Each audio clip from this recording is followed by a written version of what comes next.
is only war.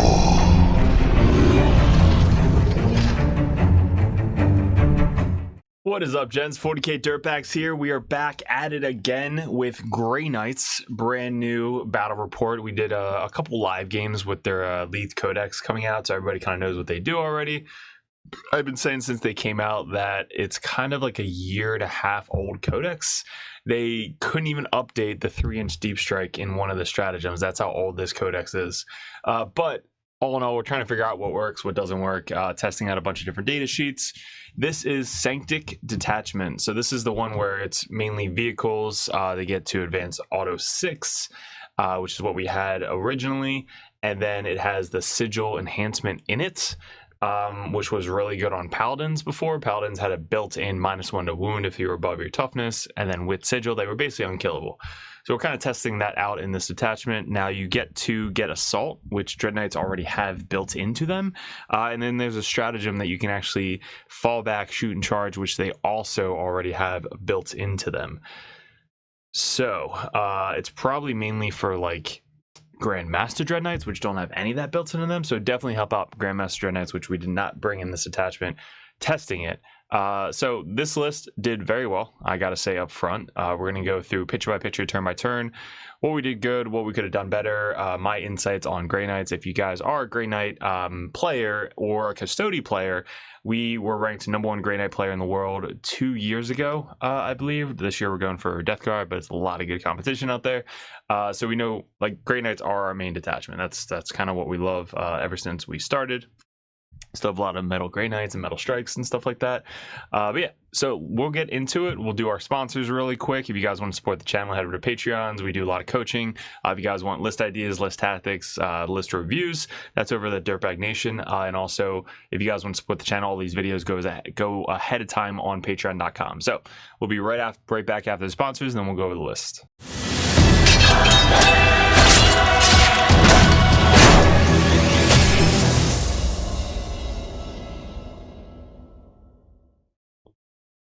All right, guys, if you want to support the channel, head over to the merch store. The description below has the link. All these shirts are up for sale. These legit red, white, and blue shirts look fire at a GT. They're super comfortable, super non-shrinkage. It's just a really, really nice shirt. Spent a lot of time picking out the right shirt. All these designs are up for sale. All the stickers as well. And if you guys need some models, we got the Cypher, which is legit. We got the Tech Marine with Grey Knight bits. We have the Phobos Librarian, the Phobos Captain, the Calidus Assassin should be in every list, and old school Codiez. We have the widgets, 6-inch, 3-inch, 1-inch, 2-inch, half-inch. We have our objective markers, which are great for sticky objectives, any marking for oath, anything like that, and all of the stickers. So hit me up on Discord, DM, that's how you get a hold of these, and the merch tab below for the shirts. Now back to the video. All right, so you can see here is our list. We are testing out 2 strikes, which I think in every list should have 2 strikes, almost minimum. Like having one to make your backfield sticky and then having another one being aggressive, because that's essentially our cheapest point besides a tech priest for like 70 points, but they do have a lot of versatility. So having a 120 point unit that can scout forward to do turn 1 secondaries that have a 2-up save, which is pretty good. So that's kind of like what I want to try to build towards is 2 strikes almost in every single squad. Now the MVPs I think of this detachment and army is the Librarian now is 80 points, so it dropped 40 points, and it has automatically lone op 18. It has a pretty cool gun, strength 8, AP 2 damage, D6 plus 3 blast. Like instead of doing mortal wounds now, which was an auto 2d3 mortal wounds, or on a 2+, I think. Now it's like a pretty good 18-inch gun. Plus, giving your unit lone op 18 is making this unit so key at doing secondaries and holding the top objective most of the game. And then with the 4-man units now of Terminators and Paladins, you can bring an Apothecary and a Banner in a 4-man unit. So that's 3 OPSEC, 3 OPSEC, 3 OPSEC, 3 OPSEC, and then 2 OPSEC on this 5-man unit. And then being able to bring one back as well. So they're a really tanky unit. They're good enough to stay 18 inches away most of the game. And the Banner now can have a heavy weapon, which is also new. So that's cool. Then we have the new B Downey Dread, which should have had that years ago, but didn't have it, is now a Psyker, because there is a Psyker in that Dreadnought, which makes sense. Can go up and down, has the Assault Cannon fist with Flamer, so that way you can almost always get the auto hitting shot. Anything that he hits in the shooting phase gets +1 to hit against that target, so all your 3 ballistic skill Dreadnoughts or Dread Knights are going to hit on 2s now, which is kind of clutch. It also helps with the Terminators as well. I was actually running these two like together, coming up, coming down, and then them shooting on a 2+. Worked out pretty well. Paladins, 10 Paladins, 3 damage each now on the charge, 2 offset because of the banner, a lot of side cannons, and then we have the Grand Master with the side cannon and the sigil, plus being able to do 1 free stratagem, a battle round now, which we should have had a while ago, the Called Assassin, and 1 Tech Priest over here. That is our list. I don't know what it is after the points update. These guys are now 450 instead of 480. And then these guys are like 10 or 20 points cheaper. But everything else basically stay the same.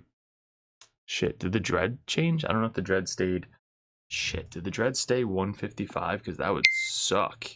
He's not worth 155. 140, I think, is what everybody was guessing.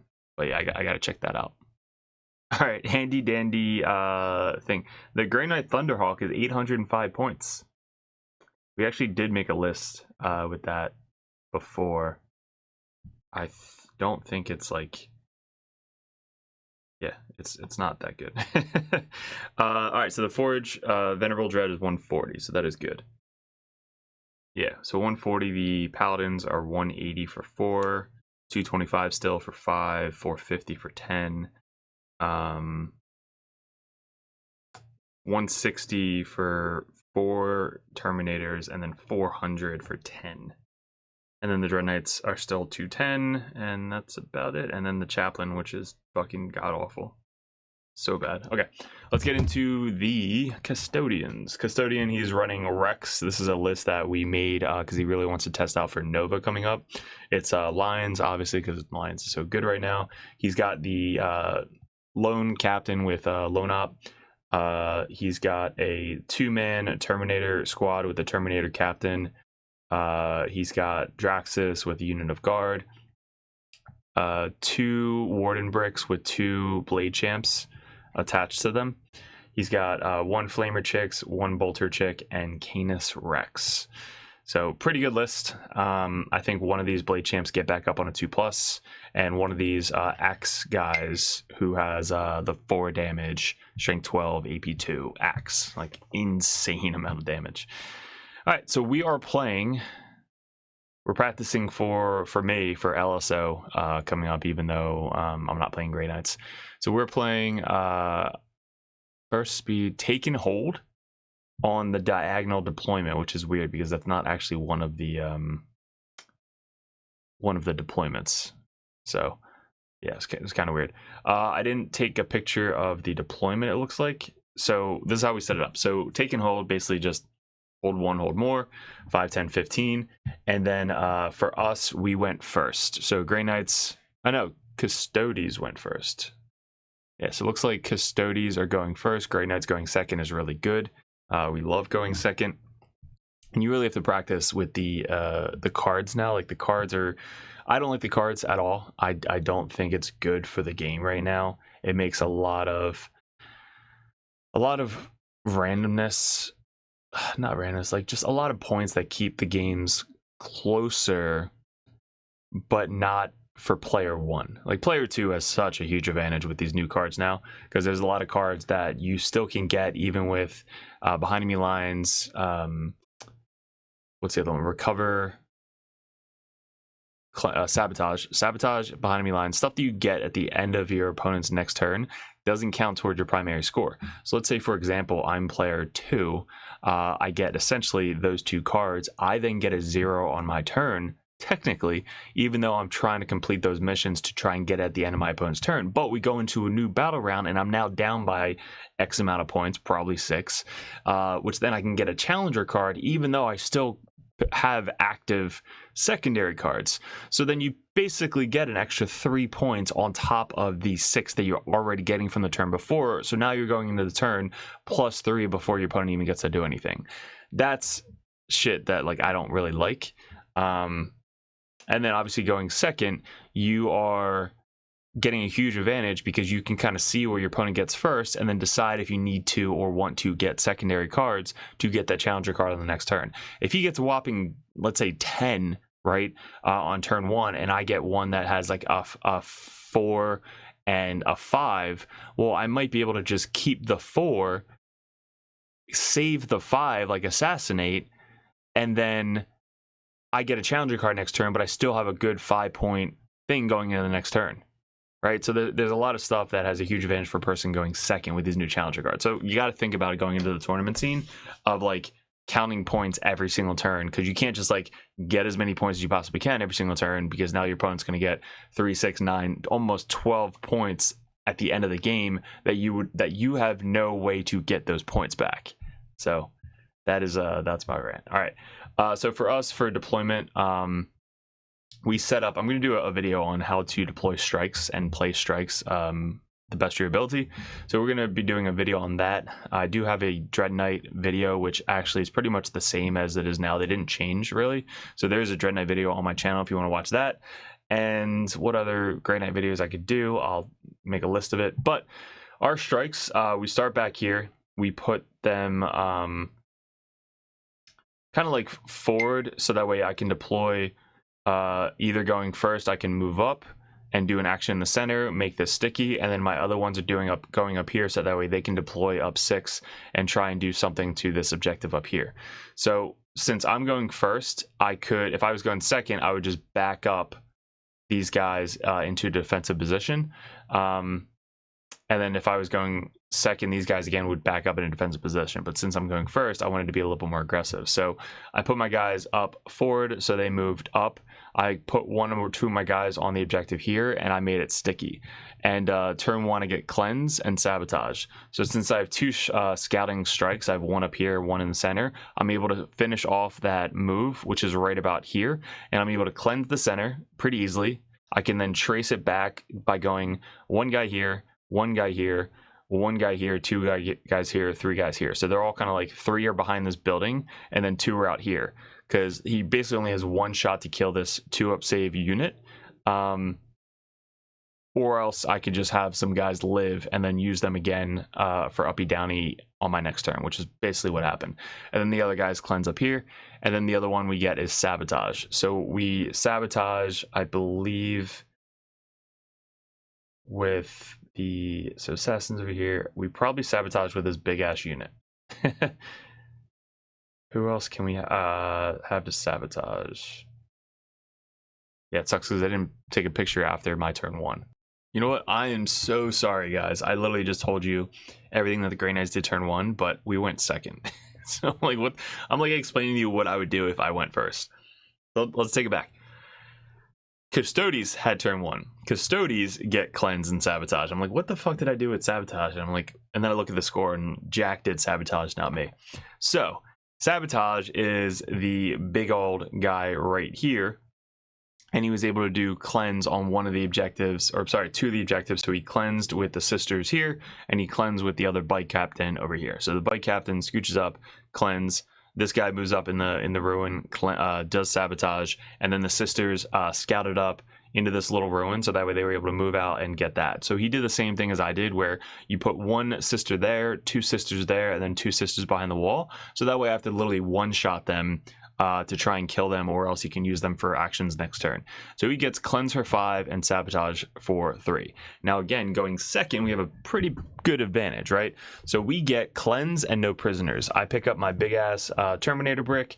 I pick up my Dread Knight, and I believe I pick up the assassin, obviously, and I think that's really all I needed to pick up turn 1, because there's not a lot of things to do here. He's got Canis there. I can line up 2 dreads. The other dread was in deep strike. I could line up 2 dreads and the paladins to try and shoot Canis and whittle him down, but I don't think 2 dreads and paladins at AP1 are going to really do too much. But then I still think we try and do it anyway. So we get cleanse again and no prisoners. So my idea is I want to shoot these sisters off the point. That way he doesn't get primary. I can't go after this bike captain down here yet. I could have put my 10 paladins down here, but he would have advanced and charged his wardens into my paladins, which wouldn't be good. So in that situation, I brought all of them down here. They have sigil, so if he does target me, I can just teleport away. And I'm protecting my Dread Knights, because if Canis does move up and charge me, at least I have 10 paladins and 2 Dread Knights he has to chew through. So he can't shoot me, and if he charges me, he has to kill all of the paladins to do anything. So I bring them up and then bring them back down on the objective. And again, my idea is if I can get cleanse, which I do once, which is up here. So these guys move up and I get cleanse. And then no prisoners, I don't kill anybody. I put a lot of shots into Canis. I do like 6 wounds to him or something. And then I kill 2 of the sister chicks over here. I don't get any no prisoners. But I did get 2 points for cleanse. So 2 points minus 8 points, which is what he got 6 points ahead. So going into turn 2, I was 6 points down, which means I get a challenge card because I chose to only do cleanse once. I could have done it twice and got a no prisoner, but instead I decided I'm going to keep no prisoners and only do 1 for cleanse. So minimal, I got 2 points, then got an easy challenger card on turn 2. So this is what happened on his turn 2. Turn 2, he gets 10 for primary because he holds backfield, holds this. He gets area denial and overwhelming force. So this is perfect for Canis to move up and do something in the center, or the sisters could have just ran up in the center and got area denial, but then I would have overwatched them and killed him, so he couldn't do it that way. And then overwhelming force, he has to kill me off of the objectives, which I only have strikes over here, and that's it. So there's nothing that he can really kill besides the strikes, which he doesn't have a lot lined up into him. So for his turn, he moves up Canis Rex. Now as Canis Rex moves up, his goal is he's only like 5 inches away from my paladins. He doesn't want to shoot them, so he shoots into my Dread Knight. I make both of the saves, and then he charges into my paladins. So him doing that, already in the back of my mind, I'm like, all right, he's not getting area denial because I'm able to pile in and then consolidate basically within 3 inches of the objective once he charges the paladin. So when he charges the paladins, these back guys basically are going to go base to base right here, block the base to base, and then these back guys are able to go 3 inches and then 3 inches to be within 3 inches of the center, so that way he gets 0 for that. And then obviously I'm not on the point, so he's not going to get that either. So what he does next is he moves up. This guy, the bike captain, moves from over there all the way up to there, and he's within range to charge my strikes. So when he charges in the strikes, I think he kills like 2 strikes, like it's not a lot, and then he does his once per game fall back at the end of the thing and puts his bike captain in my backfield, waiting him for next turn. So now I have to commit something to go backwards to try and kill his 8 wound T7 bike captain. Very scary, but he still doesn't kill anything on the point, so he doesn't get any points there.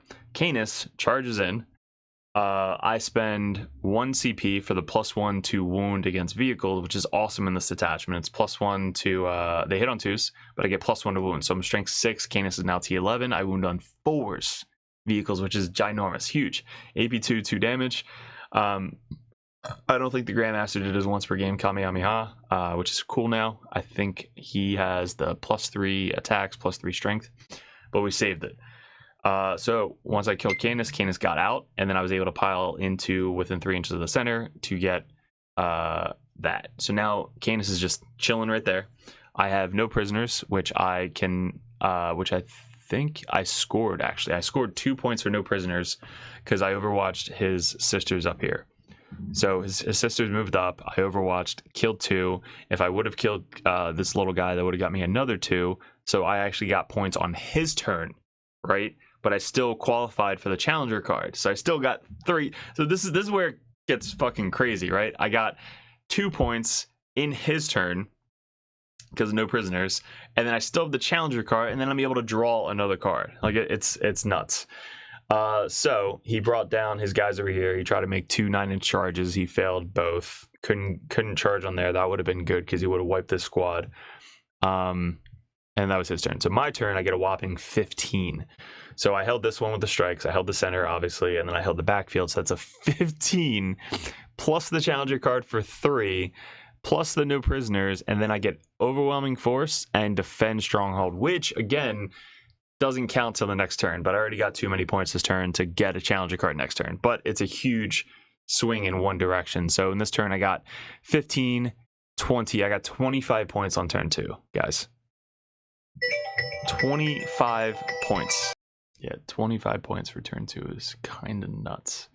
So obviously he gets 3 points for his challenger card on turn 3. He gets 10 because he still holds the bottom objective with this unit over here and that one over there. He gets a whopping... He ditched both Overwhelming Force and Area Denial. He gets a Display of Might and Recover Assets. So Display of Might, he's got 1 unit. Canis is probably going to die. Oh no, so my turn, I have to do something. So my turn, I had Overwhelming Force and Defend Stronghold. So I killed, obviously, that, which I think is just 3 points. No, I get 5. So I killed this guy, and who else is on a point that I can kill? That's really it. I don't think there's anybody else that's on points. So this is back there, didn't die. That guy died. He's not on a point. Canis is not on a point. So he used his 1 CP to move these guys onto the point over here, which then got me Overwhelming Force. So I lined up my Dread up here with the Terminators to try and help out kill these Terminators up here. The 1 Dread advanced up to here to get line of sight onto these guys, and these guys rapided, so I couldn't get line of sight onto those guys, so that was a good rapid spot right there. These guys moved up. I didn't shoot Rex. I wanted to charge him to try and get away from these guys, so I wanted to use that movement to kind of get a little bit further away, which then put me closer to these guys, which was not smart. And then I put 2 Dreads back here to try and finish off this Bike Captain. So I had the Strikes move up, Tech Priest move up, all these guys to try and deal with the Bike Captain. Assassin came up and came back down over here. And then I had the 18-inch lone op guys up here with the Dread to shoot these. And then the Strikes moved up to kind of look at them. So I shot first, I think, the Dread into them first, right? Which then took these guys, all the side cannons I lined up in this line right here to shoot at them, but I forgot that he had the move after shooting. So I lined up all these guys to shoot there, nothing else. So once he moved this way, I couldn't shoot anything. So these guys kind of just stood there. I didn't want to kill Rex, like I said. But then everybody else kind of like killed these guys without any cover, with AP2 and side cannon, and then his gun with the flamer, all that stuff, and I might have thrown a grenade over here as well to finish him off. But now the captain character is left. So, but I did take over that point with my Strikes be still being on the point. But that was a good turn 2. His turn 3, he advances and charges the Wardens in the center. This guy, or sorry, advance charge that way. These guys go from all the way back here to all the way up here. So that was kind of huge. And I kept reminding him, like, hey, don't shoot them because they had missed, or sigil and all that stuff. So he kept like wanting to shoot them. He like wanted to move these guys up to shoot them, but he couldn't because then I would just missed away. So I kept reminding him, like, hey, don't shoot them because of sigil. Which again, just being friendly, and Jack, me and Jack, just friendly opponents. So we're just practicing, testing, all that stuff. So you got to kind of like keep reminding your guys, like, hey, this is what I have, don't do it. So that way, you know, fuck yourself. But these guys clear off this Dread pretty easily, pile onto the point. This guy scooches up and charges into the combi charges into these two and just murders the Dread. Like, not even close, just completely dead. Yeah, I think the Dread down here is dead. Did the Dread die?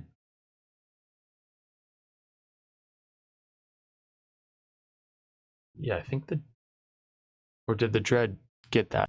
Yeah, so he charges into the Terminators alone. The Dread didn't die here. Charged in Terminators alone. I made, I think, 2 or 3 kills, 3 Terminators, the Apothecary and the Libby live. So then in my turn, I'm able to bring 1 guy back, which is the Banner. But I'm stuck in combat, don't have a fallback and do anything, so they're kind of just there. I pick up the Dread over here. I saved my counter for something over here, so that way when he charges me, I can potentially try and counter. But he wipes out most of the Paladin bricks, so there's only the Apothecary and the Grandmaster left of the Paladins after that charge. which was just brutal. So he kills all of the paladins. And then these guys are off the board. So we pick up these two guys, the strikes and the assassin. We did finish up killing that guy over there. And then for our turn, we bring down, we only had 5 points for primary because we only held our home objective, which kind of sucks. So we went from 15 to 5. Jack consistently at 10, and then he had 15 on turn 4, which was probably this turn because he's got a full brick there, and then all those guys over there. So for our next turn, we basically try and commit into everything in the center. We're going to try and ignore these guys and try to stay as far away from them as we can. These guys are just shooting in the back, not really doing much.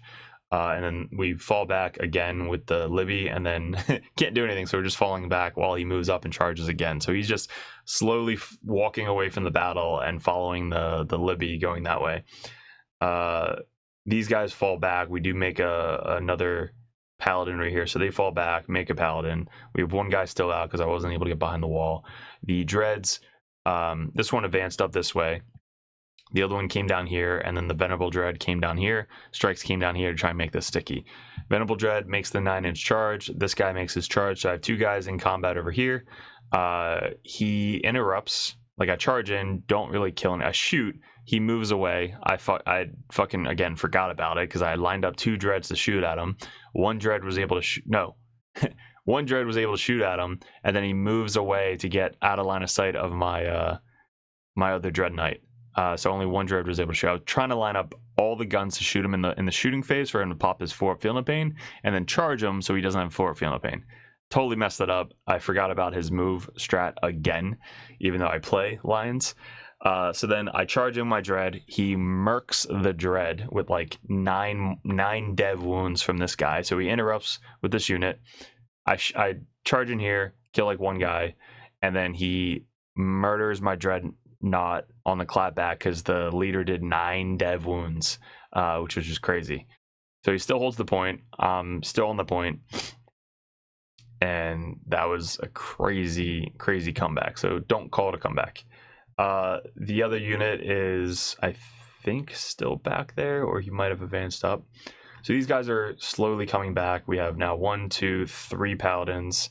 I brought down the assassin over here. I brought down the tech priest over here. The strikes made this sticky. Now they're moving up. We have 2 dreads still alive. We finish off this unit. I think the one unit over here came out.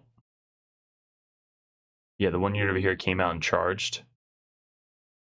This guy's still alive, following the Terminators. You just can't kill them, so they keep just falling back and making another Terminator. So that's funny. And then these guys commit to the center, which then we just commit everything again, up, down, throw grenade, shoot, flamer, everything. And then we kill most of them in the shooting and then charge, tank shock, take this guy down. But this is what we have left with the assassin. And then on his turn, he moves up his back guard unit with Draxus. This guy's he's Bumblefuck over there, which was our goal. We have this sticky, and then the guy does get up, charges in, doesn't kill him. I think takes him down to 1 wound. I then finish him off with the clap back and kill that guy who got back up. We pick up, drop, tech priest up here, assassin in the center. This thing's sticky, so these guys just move forward. This guy gets in the back. We finish off this unit with my paladins, who now has 5 paladins with the Grandmaster, 2 dread knights, strikes, assassin, and this guy. So this is kind of where we end up. We tabled the Custodes, everybody but the one shield captain, or Terminator captain, who was just chasing the fucking Terminators across the table. So, but that was all in all, that was the end of the game. This is the final score. You can see huge 25 points, 23 points, no, 25 points on turn 2. So he finishes up with a 78. He got 45 out of 50 for primary, which is great. He had 6 out of 9 score for the challenger cards. Only 17, though, out of 40 for the secondary score. Having big units plus Rex dying on turn 2 was huge swing. Rex dying on turn 2. If he stays back or comes in from reserves, completely different game. just shooting me from afar and try and blow up the Dread Knights, or just shoot at the Paladins and stuff. And then for us, we had 50 out of 50 because we had 15-5, 15-15. We only had one Challenger card on turn 2 because we tried and planned it. Everything else, we just went full force. And then 38 out of 40 for the secondary. But that Challenger card helped out get that 100 score. So definitely helped out. But yeah, that was a great game. 178. First time we ran the Sanctic detachment. The +1 to wound against that big 10-man Paladin brick could work with the Crow unit as well. So the Crow's getting +1 to hit and wound against vehicles, so they're going to be able to wound with the Flamers on 4s, full rerolls to wound if you're on objective, or the side cannons on 4s as well. But again, everything's only AP1. Purify Flame, anti-infantry 2+, but full rerolls to wound is kind of big. The Sigil, though, can't be on that unit, so you probably bring a Grand Master with the Sigil, Grand Master Dread Knight with the Sigil, just so you have one model that can do the free strats and not get shot as well. Plus, you can benefit from the fallback shoot and charge strat, or the auto advance 6 and then the shoot and charge with the assault. I don't think he can charge. I think he just gains assault, so he's not going to be able to charge. So that's why I think the Dread Knights regular are a little bit better still than the Grand Masters. But having that full rerolls to hit, wound, and damage against vehicles, this is another vehicle killing detachment, so that's great. And then the Custodes, I like the list a lot. I think we just misplayed it with the Rex. So I think if Rex, again, came in from reserves or just held him back and didn't commit on the 10-man Paladin, probably would have lived and then changed the game completely. He rapided great. The Terminators failing that charge wasn't good because then I was able to come down and finish them off. So I think if they came down in a defensive position to try and make the charge, or came down to help out his bike captain or something like that down in the bottom to steal my home field, that might have been a little bit different too. But if he makes a 9 charge, also another completely game. But yeah, hopefully this helps you out, guys. Again, if you are interested in the coaching and list ideas and tactics and stuff like that, head over to patreon.com. We're selling a lot of stuff. We just got picked back up our merch with the widgets, widget packs. We have another order that just came in, so check those out. It's got the wound tokens, the CP counter, the FU battle shock token. We got the Grey Knights sticky objective markers, which is also great. And any of the models like Caldus Assassin and Cypher and all that stuff. So guys, I really appreciate it. Thanks for clicking on the video. Let me know in the comments below what you liked, didn't like, how we can improve on the channel, and we will see you at another video soon. What is up, gents? 40k Dirtbags here. If you guys are interested in joining the Dirtbag Nation over at patreon.com, you get a bunch of perks. What we did in 2024 was we really expanded. I had traveled a ton and I played my ass off in 40k. Right now we're ranked #1 best player in the United States on ITC rankings. We were the #1 Chaos Space Marine player in the world this year in 2024. 2 years ago, we got ranked #1 Grey Knight player in the world, and this year we're probably going to go into Death Guard, hopefully when the new Codex comes out, or Emperor's Children. But you guys, if you guys want that head coach or that coach always in your corner, just to ask questions, bounce ideas off, that's what the competitive Dirtbag and the Dirtbag Nation is all about. If you guys want to support the channel, you head over to patreon.com. You can join the Just a Car tab, which is $5 a month. You guys get access to the Discord Patreon tab. You have to be a patron to get into that Discord, and also I'm always there. All the other coaches are there. Basically, it's just such a good community over on Discord that you guys get specific access to it that only Patreons can get. If you guys want to bump that up, the competitive Dirtbag tier, you guys get to message me or another Grandmaster or another Dirtbag coach over the Dirtbag Nation to add unlimited questions, list ideas, list reviews, and bounce ideas off of. That's what having a coach in your corner is all about. If you guys want to bump up to the Grandmaster tier, that tier you get every perk under the sun. So basically you get access to Discord, you get one-on-one coaching, you get a call once a month if you guys would like to go over any RTTs coming up, any GTs coming up, any list reviews live over Discord chat, and also a special perk that Grandmasters get. If you guys want any video suggestions like we do all the time with these table setups that we just upgraded thanks to the Patreons. You guys get suggestions or battle reports you want to see specifically played live by a coach or myself on the next battle report, or a live battle report coming up on the Patreon. So you guys get obviously first access to all the videos. We post them first on patreon.com, but there's just a ton of benefits to having a professional coach that plays this game all the time at the very, very high competitive level in your corner at all times. And that's really what the Dirtbag Nation is all about, getting you guys better at 40K, the basics, and being good in your community. So if you guys want to support the channel, I really appreciate it. Couldn't have done it without you guys in 2024, 2025. I am super stoked for, super excited for. We really want to get a bigger studio going.